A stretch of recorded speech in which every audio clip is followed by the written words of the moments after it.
Brendan Ahern is Chief Investment Officer at the investment management company KraneShares. Great to have you on the programme. So, is this what investors were waiting for?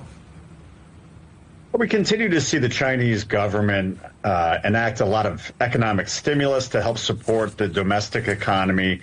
And as part of that is this monetary policy, the easing cycle in China. And so a lot of that is going to be geared to, one, to help the real estate sector, that you're going to see the mortgage rate lowered, which is, again, part of a bigger picture effort to stabilize the real estate market. So in general, yeah, the world's largest economy is both stimulating as well as cutting interest rates. We think it's a strong tailwind for both the economy as well as Chinese equities. And in terms of the challenges that loom, would you say the big concern now is deflation rather than inflation?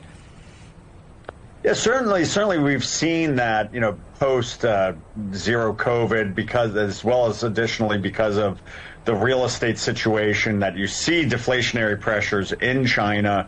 And again, I think an element of what the Chinese government is trying to do is to get Chinese citizens to open up their wallets, to spend some more money. And so by lowering the interest rates, you're almost disincentivizing putting money into bank accounts, and hopefully that gets people out and about and spending a little bit more money via domestic consumption. So you're talking about consumer confidence and business confidence, but what impact would you say that Trump's tariff war has really been having on China's economy? Well, I think one is that China is far less reliant on the United States in terms of exports than I think many people realize. That exports in general as a percentage of China's GDP has fallen from 36% 20 years ago down to about 19%. And then within that, only about 15% of Chinese exports are to the United States.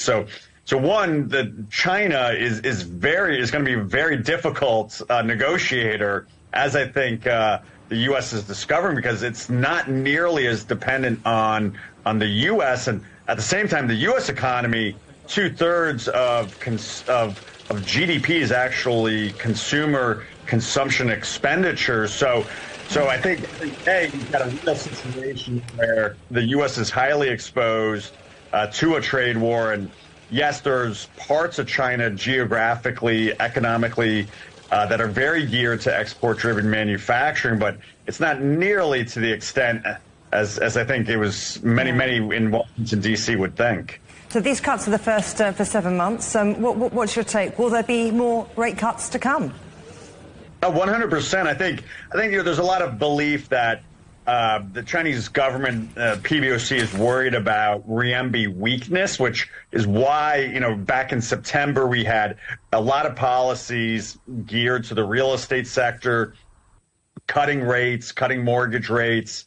And then we've seen a little bit of backing off because I think they're just kind of concerned about being labeled potentially a currency manipulator from the U.S., which is why I think you'll see further rate cuts later this year in tandem with the U.S. Federal Reserve cutting rates here in the United States.